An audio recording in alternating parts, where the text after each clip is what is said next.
was.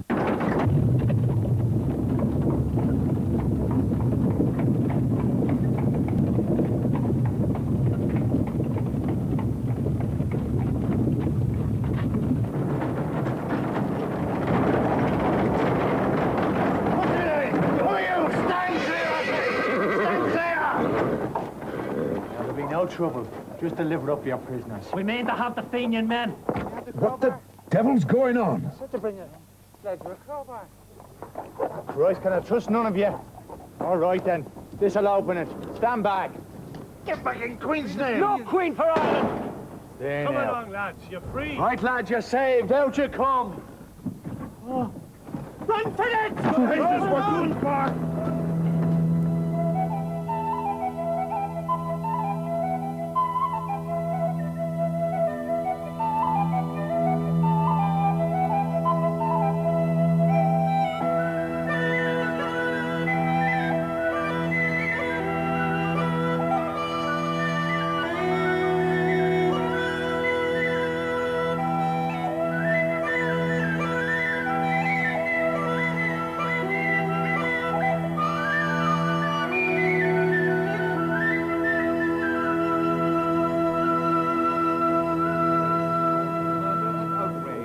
Of this kingdom 13 years ago, and in our hearts to this day these crimes abide. Mr. Parnell.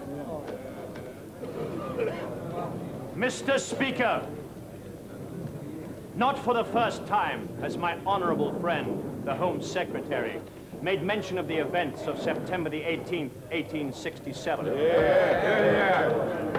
Nor is it the first time that he has sought to inflame this house with such true and trusty words as crime, outrage, and murder. And yet he speaks truth. A crime was committed. There was outrage. Murder was done.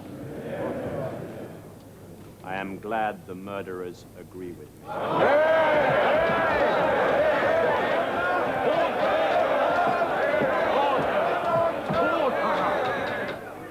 The crime, the outrage, the murder was the hanging by Her Majesty's government of 3 men.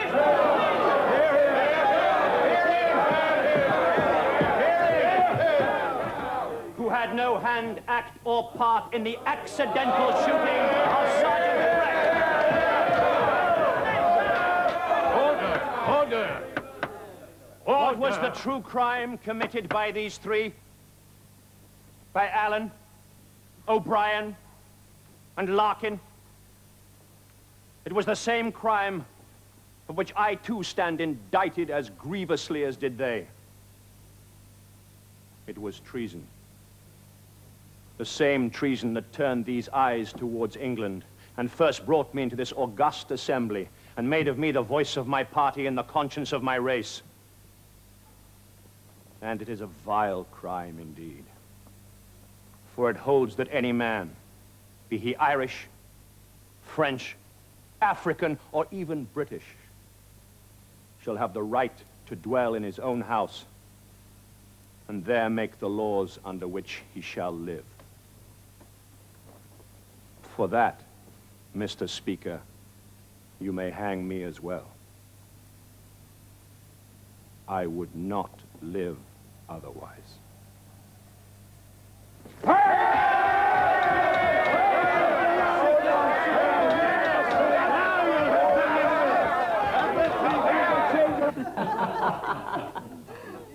Waiter, we shall begin. You may serve. 5 minutes. My dear, admit defeat. Your lion refuses to take the bait. This time he accepted.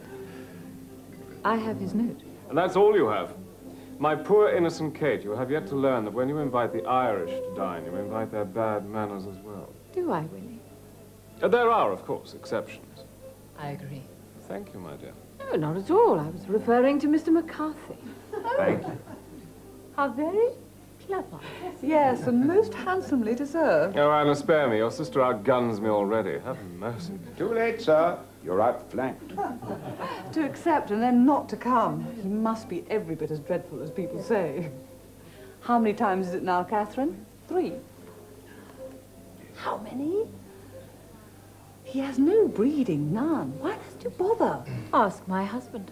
Ask me? After all, Willie and Mr. Parnell, they have got qualities in common. They're fellow Irishmen. You see, she taunts me with my misfortune. When I first entered politics, I had no notion that one would have to descend quite so far into the marketplace. Pity, but there you are. I mean to say, if I can do him a small service, and I dare say I can, then I see no reason why, quid pro quo, yes? Personally, can't stand the fellow. No? Too cold a fish for my liking. Willie? And he thinks he's the almighty. Tell the truth, I was less than enchanted at the prospect of the beggar drinking my claret. What is it? Dear Willie, your discretion is the envy of all London. Is it? Mr. McCarthy is one of Mr. Parnell's admirers. More than that. I am Parnell's man. Day and night and body and soul. Heavens. Justin, really? When I say that I can't stand Parliamentary the fellow, privilege, sir. Dear lady, I am and ever will be the slave of any man who can work the miracle of making his fellow Irishmen pull together for more than 5 minutes on end. Well then, if you're such a firm Parnellian, Parnellite, my dear. perhaps you can persuade him where I cannot. I mean to sit at my table. Even if it were within my power, I would not for the world take from you the pleasure of achieving that miracle for yourself. How very disobliging. Ah, dinner. But forgive me, when the mountain does come to the most bewitching of Bahamas, I shall be bitterly disappointed if I'm not invited to bear testimony to your triumph. Mr. McCarthy, before the month is out, you shall have your invitation. Willie, by Jove. And how do you intend to work the miracle? Isn't there somewhere something written about Mohammed coming to the mountain?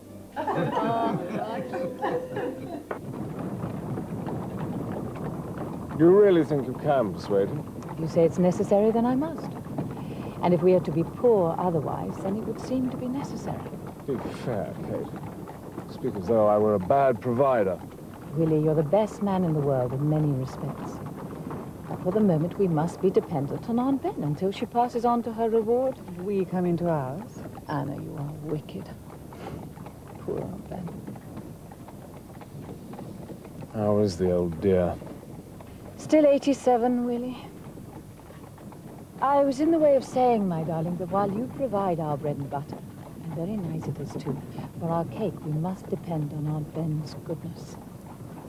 And it would be small repayment if she knew that we were at least trying to stand on our own feet. And by the by, it'd be good for us too. My dear girl, I agree. One thing to get into Westminster, Willie. Quite another thing to stay there. I'm nobody's fool, you know. You just swing Parnell's coattails where I can catch hold of them. And leave the rest to me.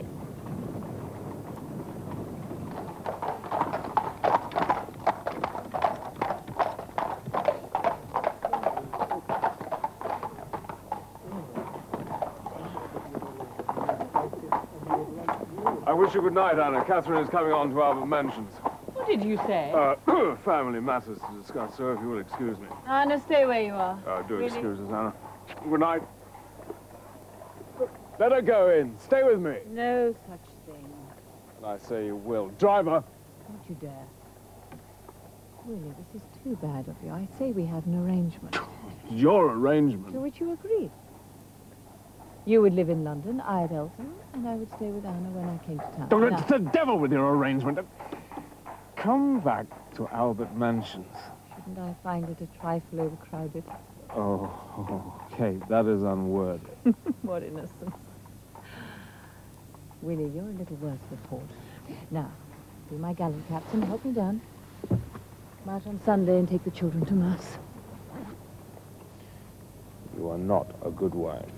That's of no matter as long as society thinks that I am. Such a good boy. Good night, Willie. Good night, Willie. Drive on, damn you. Perhaps you should have gone with him. Sometimes I do, when it suits me.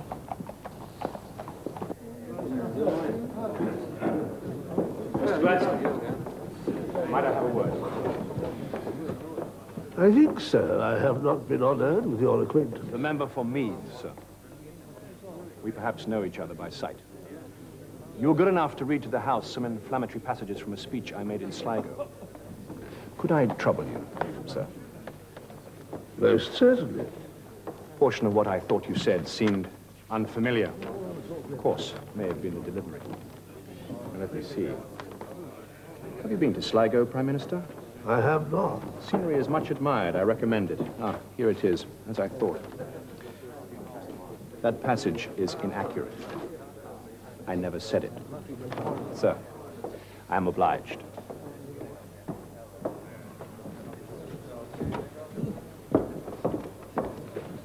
Extraordinary. To be sure, an impudent fellow. I don't mean his manners, sir. What else could one expect?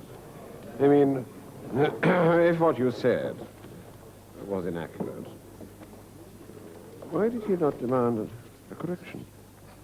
My dear Forster, therein lies the impudence.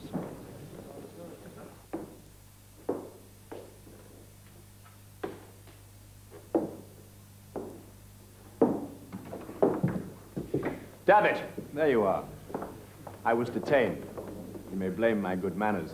Out of politeness, I stayed to listen to Mr. Gladstone while he told the House that I am fomenting armed rebellion in Ireland.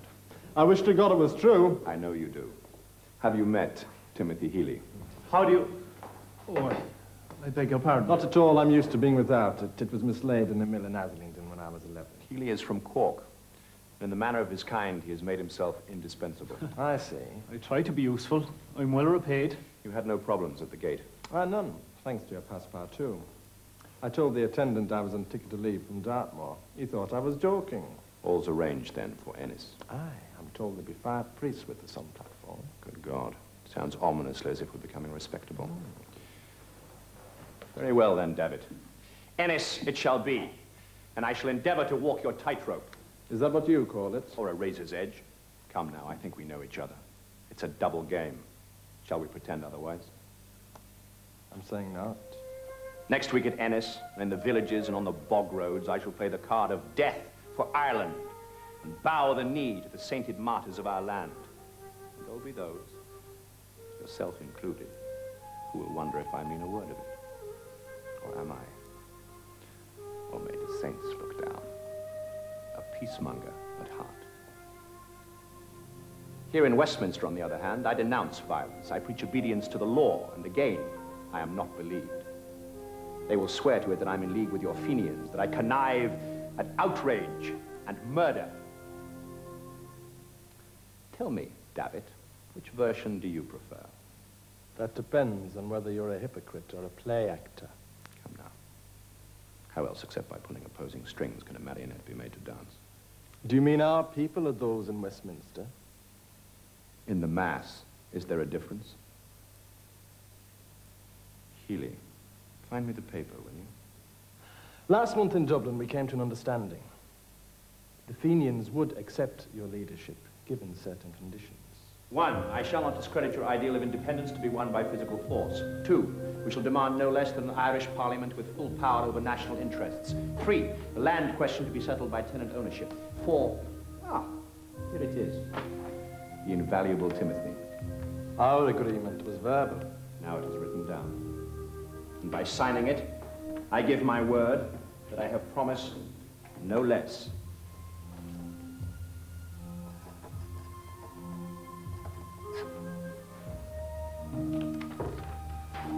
And you will be giving yours that I have promised no more.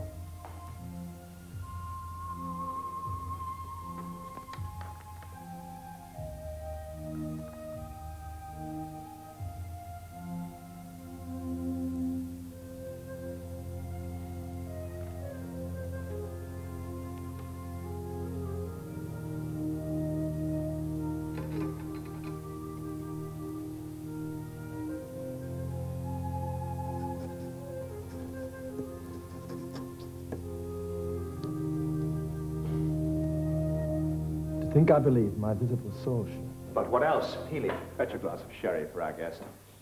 Thank you, no. Drink is a habit I got out of while I was a guest of Her Majesty. How many years? 7, and no visitors.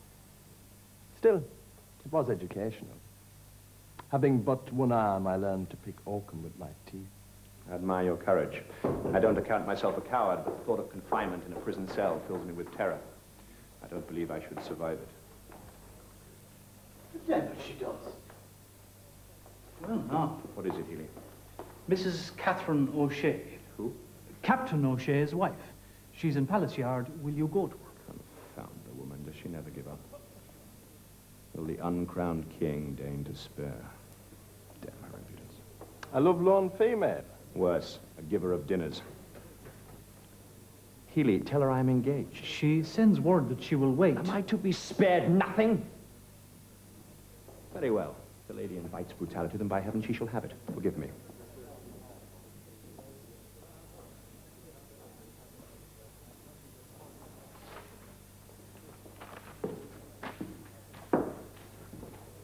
Palace Yard, you say?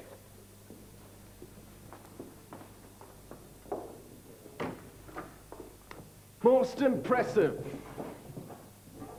I suppose you're one of the idolaters as well. Well, it flows me back. It was he who put them there. Whatever I am, he made me. Did he now? Well, try not to punish him. Ta-da.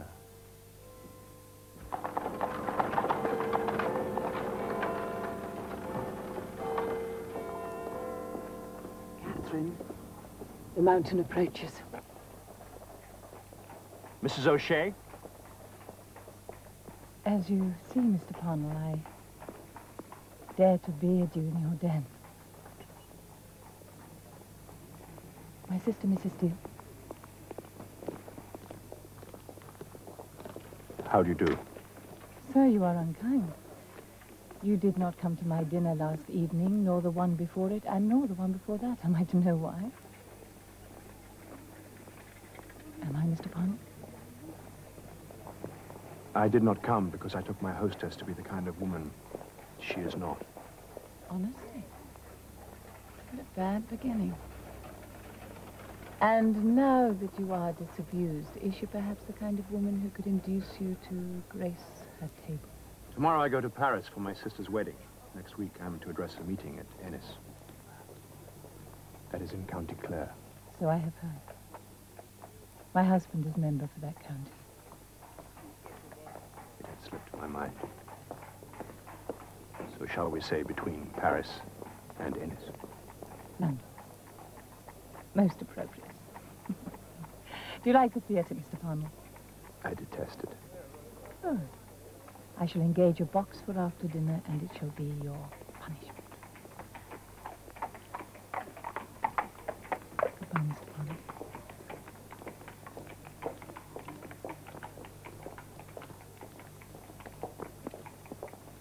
Oh.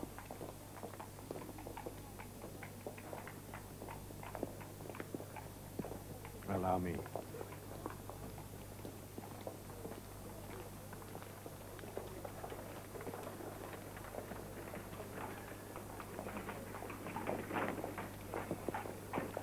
Catherine, I'm shocked. I flirted with him. Nothing of the sort. I was the one who was flirted with. I retaliated.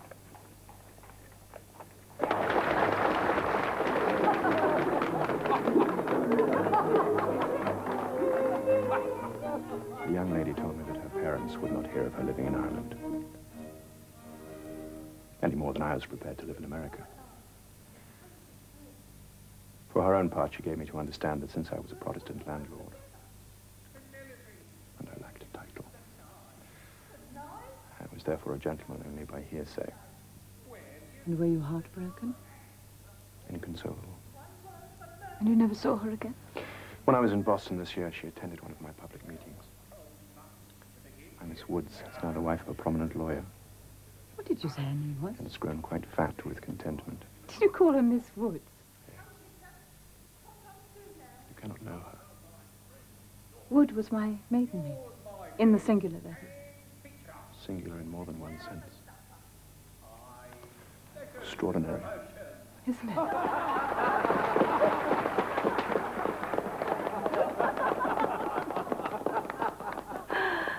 find it so amusing. May I know why? No, it's too bad of me, and yet...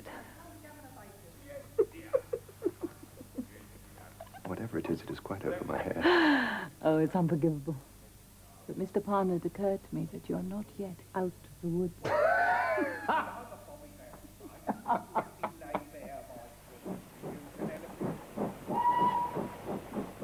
Now,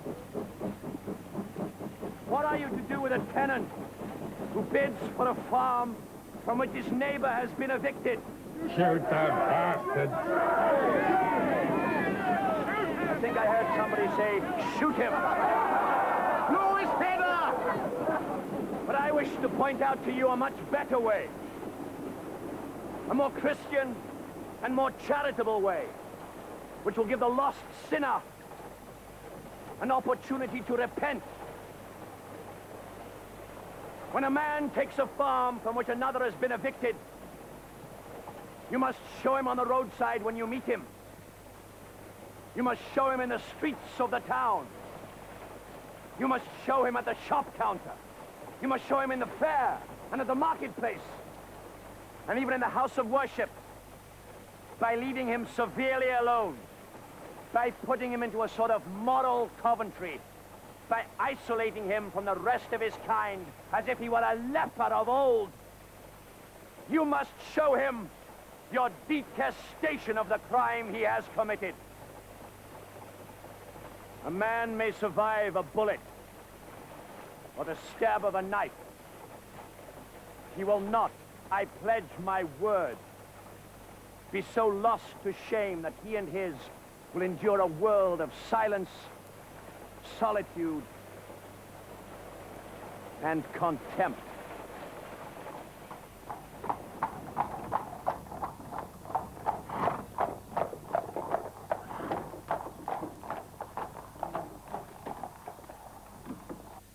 Send a telegraph to O'Brien and tell him so. I can't decide whether it smells of printer's ink or of cordite. It's better than I'd hoped for. How far, sir, do you think he should go? As editor, as far as he pleases. Short of getting himself hanged. Or us. I think we may rest assured that Dublin Castle will account himself our most avid readers. Mr. Parnell? Mrs. O'Shea. Oh, I see that I'm intruding. Perhaps another time would be... There is no intrusion. But as you can see, I am less than presentable. My colleagues, Mr. Dillon, Mr. O'Connor, Mr. Healy. Mrs. O'Shea's husband is our Captain O'Shea. Ah, indeed. Healy, a chair for Mrs. O'Shea. Oh, no, please. I was in Fitzroy Square visiting my sister, and on an impulse, I am delighted to see you. If you would permit me, just one moment, please. Perhaps we should... I should have paused to think. Not at all, ma'am. You can't be well acquainted with the chief. Oh, you would know he doesn't stand on ceremony. Except when it suits him. We were feasting our eyes on this. A red letter day for us, #1, Volume 1. Not that we'll ever see a Volume 2. United Ireland. A new newspaper? Our newspaper, ma'am. The name says it all. What we want and what we mean to have. Is Ireland not united then? Indeed it is. And it forever will be. From the dawn of time and down the ages. The Irish have always been firmly united in their disunity. Sir, I was... Not again within my hearing, cheapen what we hold most dear by making a vulgar joke of it. Do you understand? Sir, With respect, sir. Dillon, I was not addressing you! Say what you have to say, but say it as truth, or as your opinion, or even as a damned lie, but not as a buffoon. While I am leader of the party, its members will have self-respect. Do you mind me? Yes, sir. Mr. Parnell, I really think I should leave. If you insist. Allow me to show you to your carriage. No, ma'am.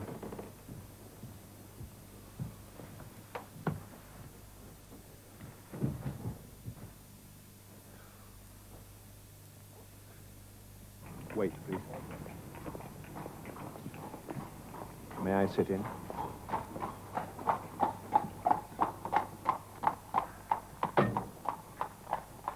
You're extremely bad-tempered.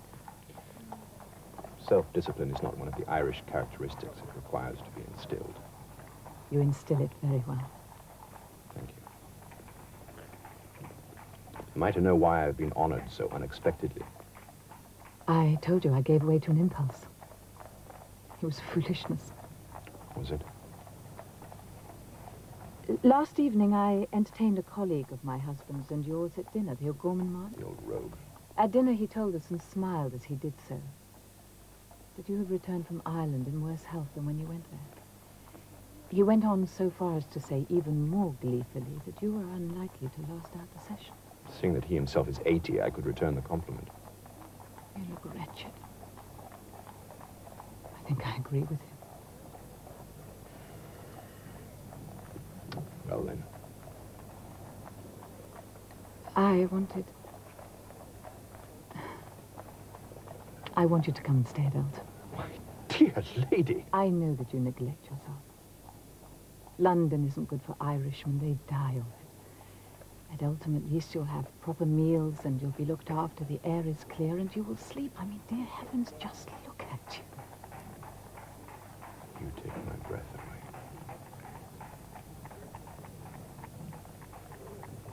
And for how long am I to be, what shall I call myself?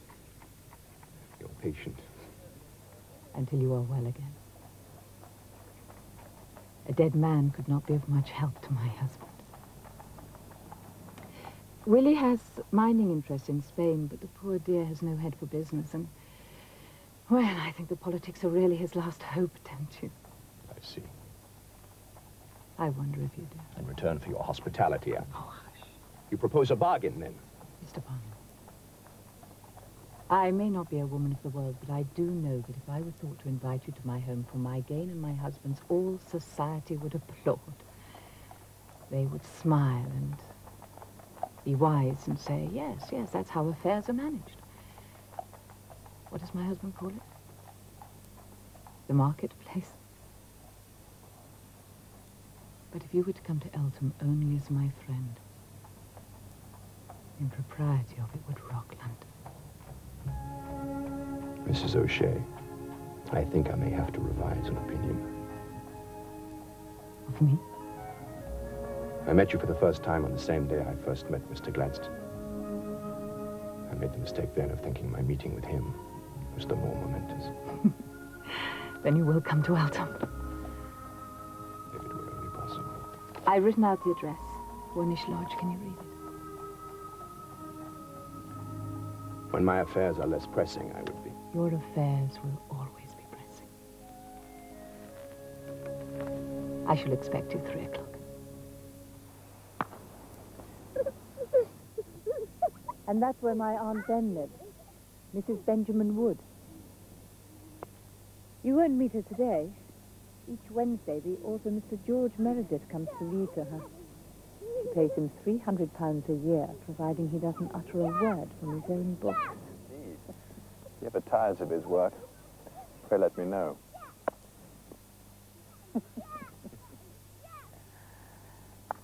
Good shot. You're not wealthy, then? My opponent says I have a down on landlordism because I'm the least successful of my breed. And so I am. My tenants never pay rent. Instead, they make up sentimental songs about me. Was it they who called you the uncrowned King of Ireland? No. For that, I may thank young Timothy Healy. But I do deplore hero worship. Not out of modesty, but because it's like a love affair. Invariably ends badly. Oh, I don't agree. You mean about hero worship? Affairs of the heart. Your Miss Woods has made a cynic of you. And that bell is to say that Willie's arrived from town. Shall we go in? He's agreed to stay the night. Your husband is staying the night. Yes, yes, he lives in town. I live here with the children. We have an arrangement. Of course, we keep up appearances. Aunt Ben would frown on any irregularity. So you spare her feelings? Yes, I'm afraid we must. She pays the piper. Ah, here's Willie now. He angrily declared that Miss Holcomb had allowed herself to be duped by Anne Caplan. He referred her to Count Fosco's letter and to what she had herself told him of the personal... And what I suggest, most respectfully, is that I should be the one to take the temperature of the water. Gladstone is too much the tin god to deal with this directly, so what I think you stand in need of is a go-between. You have it. A man who is to be trusted. Discreet. Reliable. In the know. Well, look here, while we smoke our cigars, perhaps we There'll might... be no cigars for either of you. Time we all retired. Mr. Parnell is here to rest. Oh. Right then. Well, I'll just nip up and say goodnight to the children before I go. Before you... Come here, Dick. Willie? Excuse me. Of course.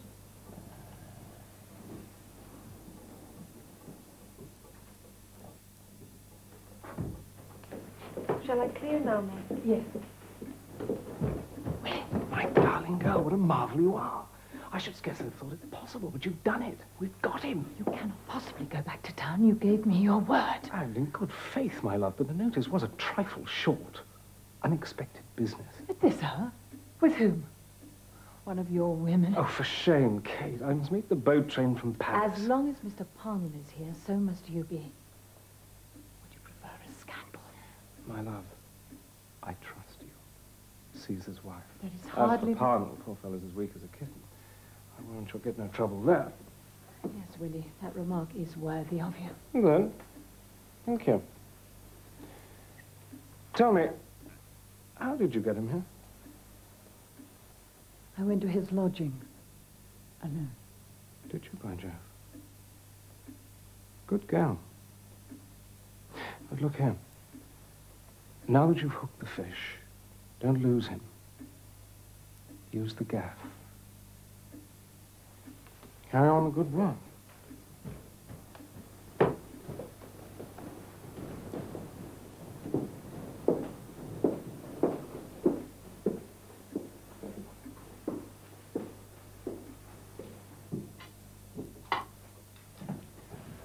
Is something wrong?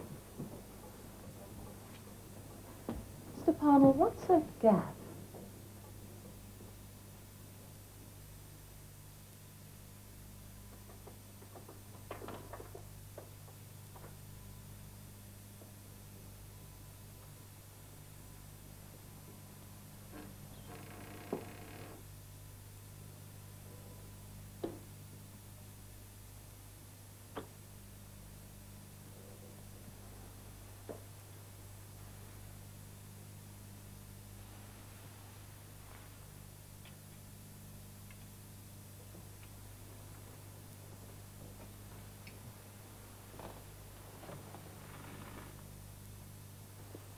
I have several fears, all of them absurd for a man of supposed intelligence.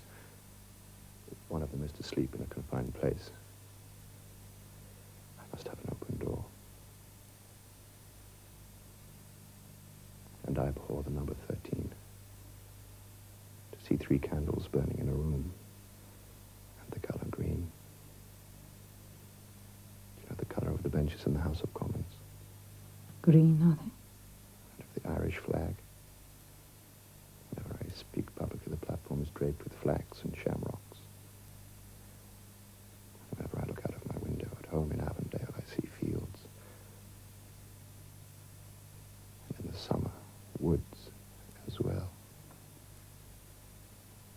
Are you unable to sleep? I was waiting for you to come in. I lied about being afraid of confined spaces. The open door was an invitation.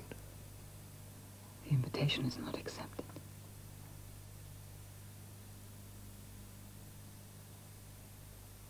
Stay with me. You know I cannot. Good night.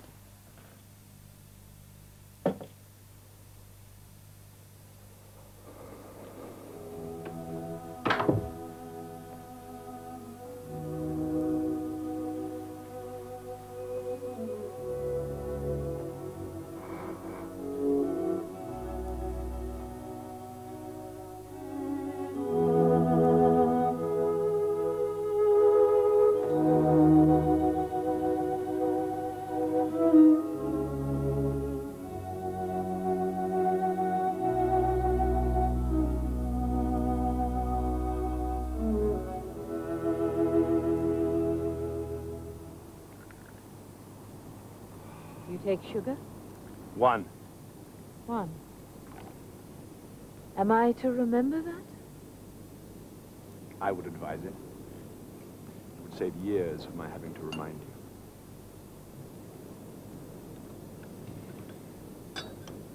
Will O'Shea come this evening? He comes at weekends and whenever he must. He prefers his life in town. Do you despise him on his own account or on mine? He is self-seeking. He belongs to the highest bidder. He's exactly the sort of party member I don't want. As he is one of 2 MPs for County Clare, abide him I must. And you will help me? For as long as Willie thinks that I'm making use of you, we're safe. So I must be used. Of course.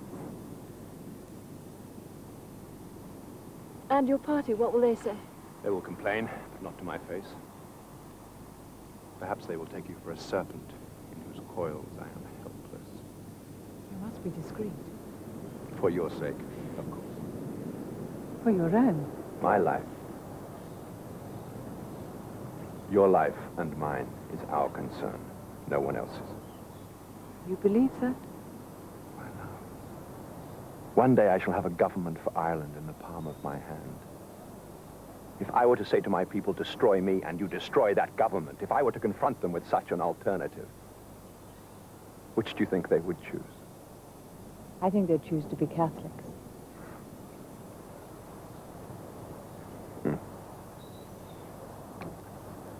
Are you one? Willie is a Catholic.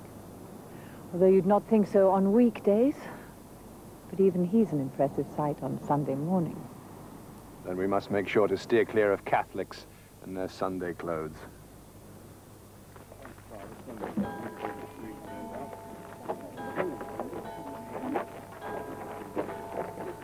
Good morning. Our guest is leaving, Willie.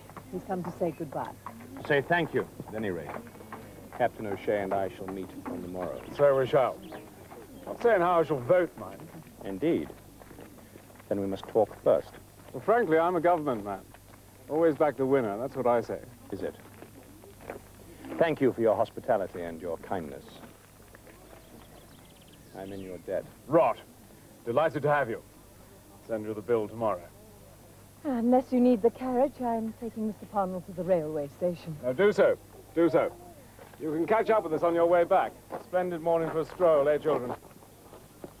Come on. Until later, then.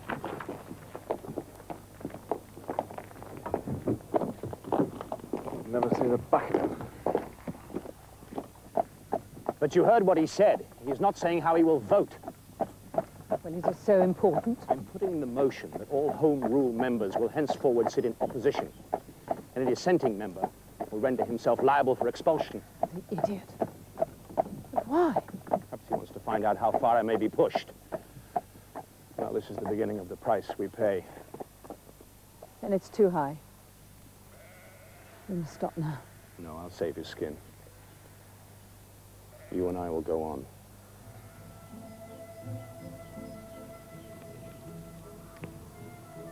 We have chosen our road. Or it has chosen us.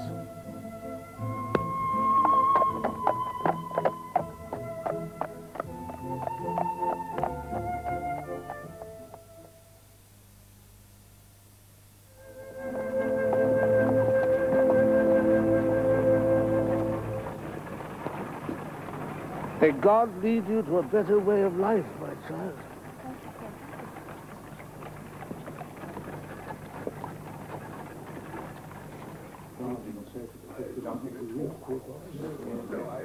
I must say,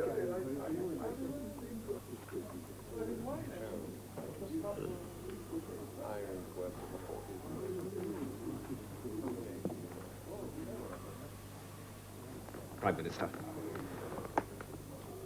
Well, Mr. Forster, it is done. You have gained your heart's desire.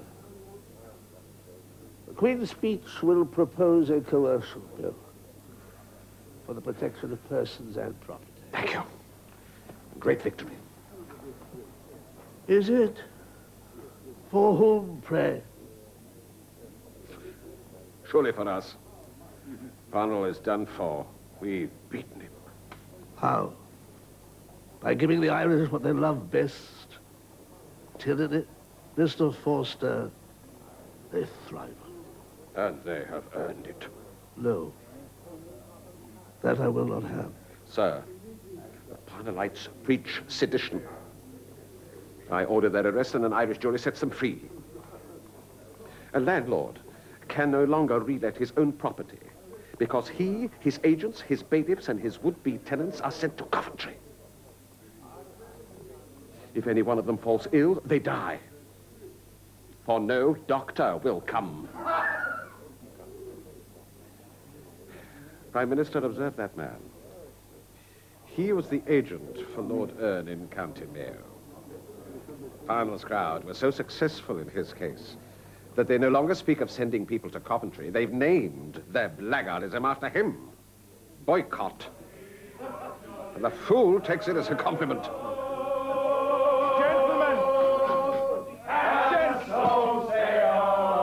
Gentlemen, pray silence for our new and honourable friend, the Member of Parliament for the fair county of Wexford, Mr. Timothy M. Healy. No, proper order, Tim, sit down. We must contain ourselves. No more speeches, save them for the chief. Quite right, matter of protocol, wait for the chief. Just bad manners, if you ask me. In the meantime, Mr. T.P. O'Connor will oblige the company with his inimitable rendition of The Peeler and the Pope. Ah, the devil he will, are you mad? Fellow's riding for fool. Who is? What's he say? Ah, ignore him. He's a dull fella. Oh, am I? Am I? Dull, am I? Well, I will not be rough. Ridden, rough, shot over. Parting a word of advice I will give unto ye. Go down to Blantyre to the Comes when he has a mind to, goes round to buy your leave, and we're expected to dance attendance. Well, but some of us have appointments to keep. Oh, yes. With the lady, is it? Well, coming over what if it the is? hill, and Some of us are partial to more civilized. Captain, oh, careful. I heard tell Of what? that there's a shadow behind you, and it's not your own. That you're being followed. Aren't wives fierce, suspicious creatures all the same? Would you be up to them? Now, look here. Is this an example of what passes as wit across the Irish Sea? Because if it is, I don't find it funny.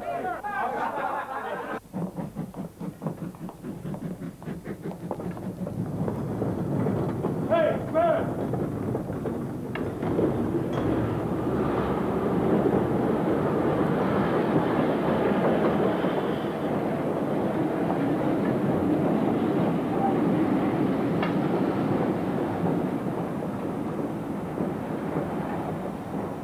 Kate.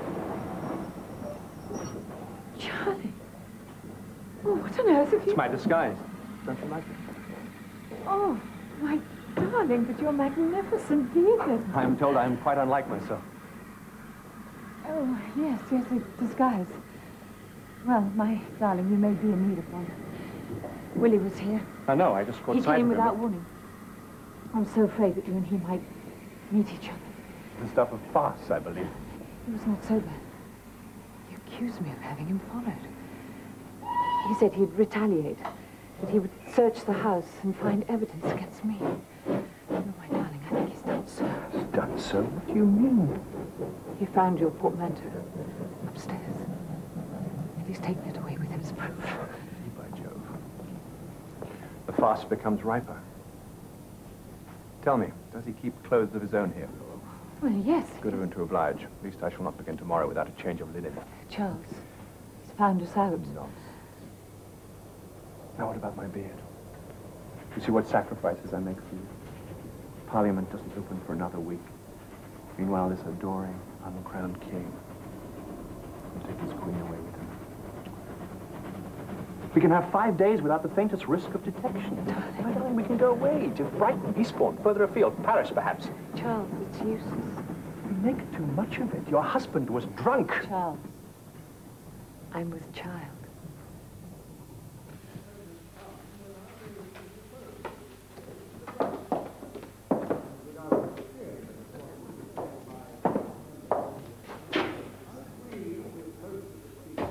Sir, will you see the O'Gorman man? Briefly, yes.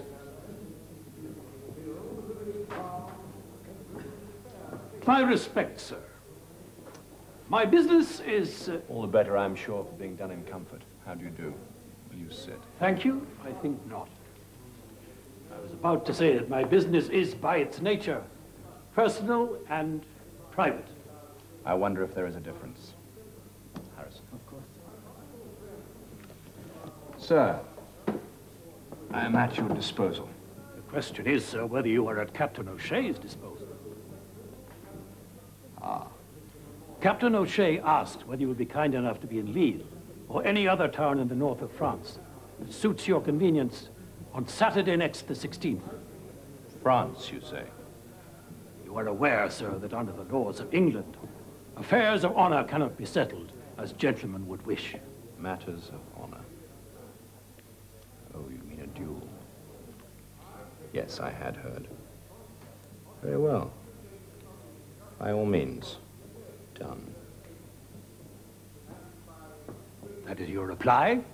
You accept? Yes.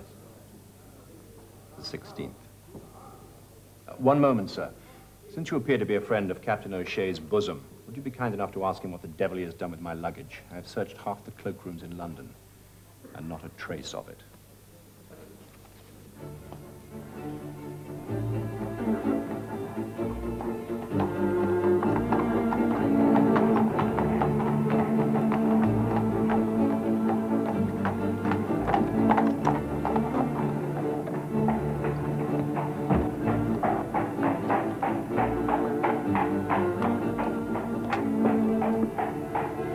I thought it was a bluff that he would show the white feather, but of course, why should he?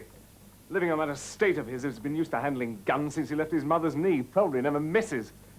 Damn fellow means to murder me. Willie, have you forgotten you challenge him? Yes, well, chap has his honor to think of. Will you never have sense? Don't you know that if you drag Parnell down, we go with him? Have you thought of Aunt Ben? We are her heirs. Do you want to see us disinherited because of some sordid scandal? The man insults me in my home, in my own home. Yes, because at your invitation he came down for the quiet he could not find in London. You told him our home was his. You were not there. Because I was me. And I was the one left to make him seem welcome.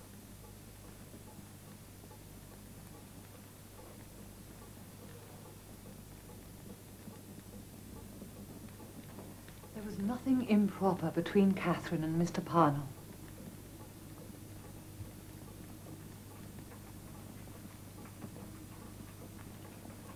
Well, I don't know.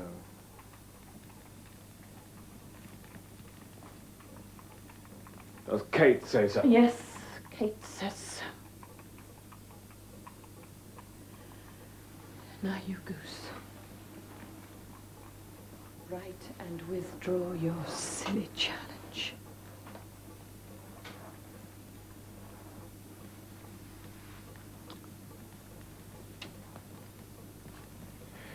He is not to stay at Elton in my absence. Have I your promise? Yes, Willie. You have it. Very well. Too easy going, I know I am. On the contrary, I think you've behaved very well indeed. Anna, would you mind traveling home alone this evening?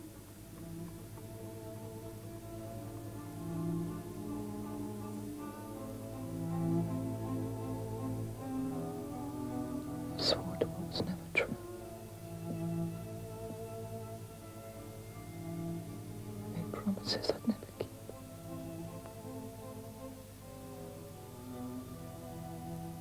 I was a stranger to myself.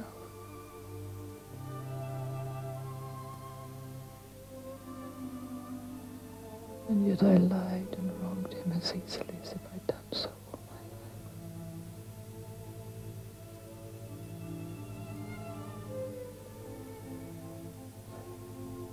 life. And now you may ask your question.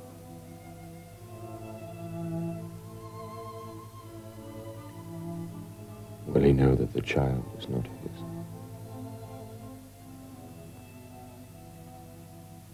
No. And that is what was worst of all.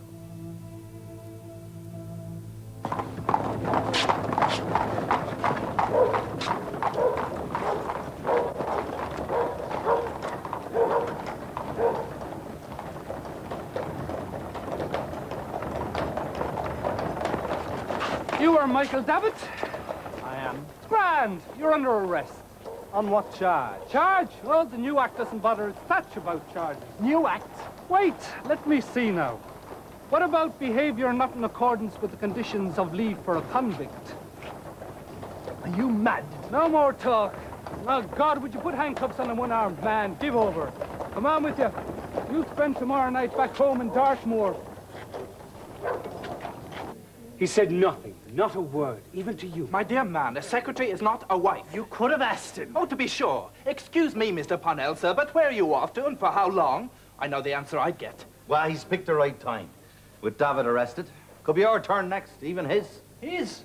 They wouldn't dare. He must be found. Isn't there a diary? There is, and I keep it. Letters, then? Dealt with by me, except for those that are marked private. When did that come? This morning, by hand. If you Could it, do you think, give us an address? For God's sake, Tom. What I'm saying is we could be under lock and key by nightfall, you included. I'm not saying a word against the man, but God Almighty! He forbids us to act on our own initiative, and when we're most in need of him, he goes to earth. I accept no responsibility. It's a woman's handwriting. Would you say it's a woman's writing? I know what the chief would expect of us. He'd want us to use our initiative. Well, now, there might not be an address in it. And there might. If we don't find him, let it not be for want of trying. He'll understand.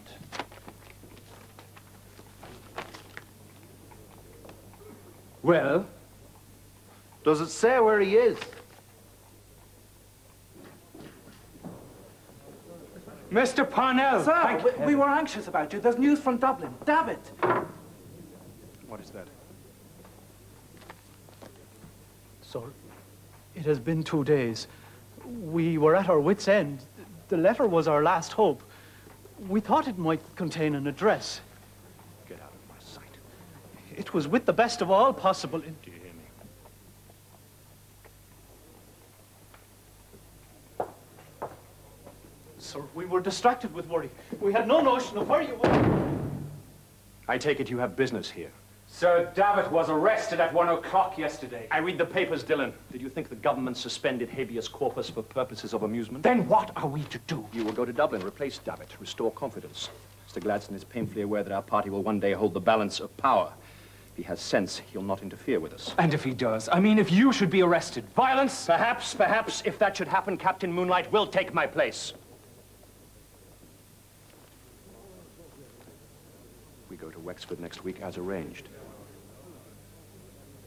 Sexton, you will go with me. You mean as well as Healy? I mean instead of him.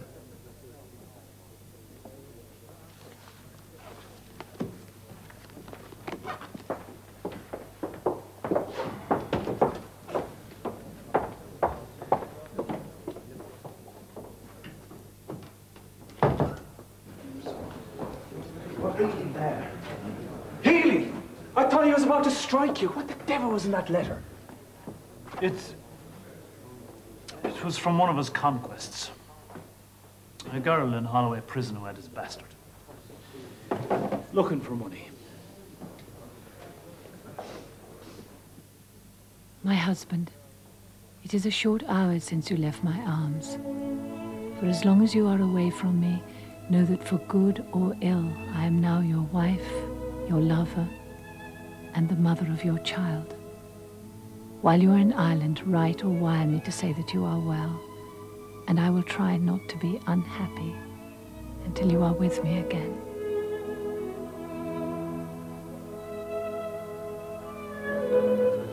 The Irishman.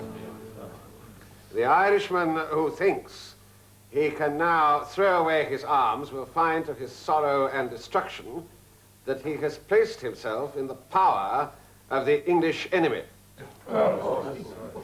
William Gladstone, this masquerading knight-errant, is prepared to carry fire and sword into your homesteads unless you humbly abase yourselves before him. And the landlords of the nation. Thank you.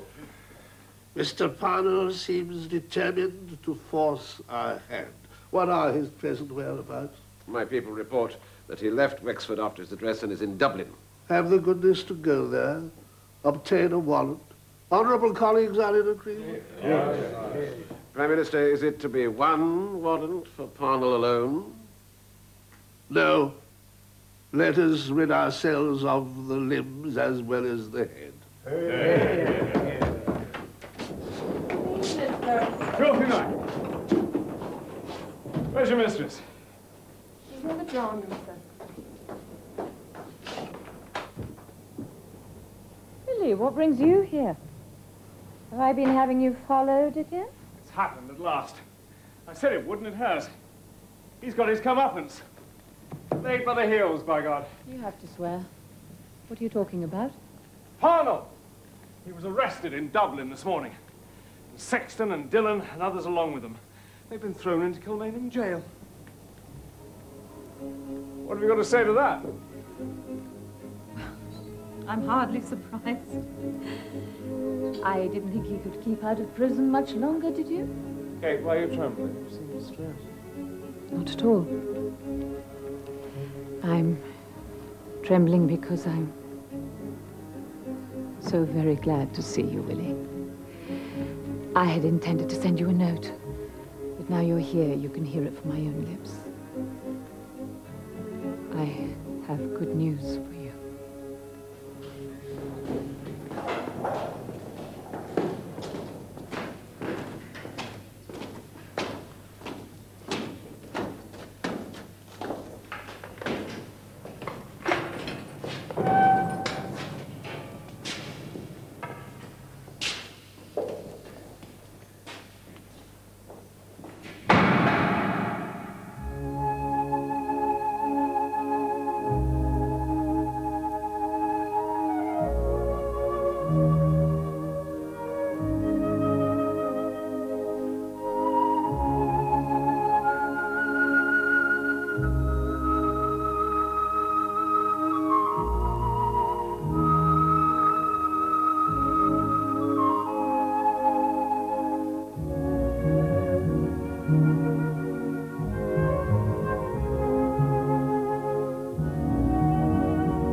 And part 2 of Parnell and the Englishwoman can be seen next Wednesday at the same time.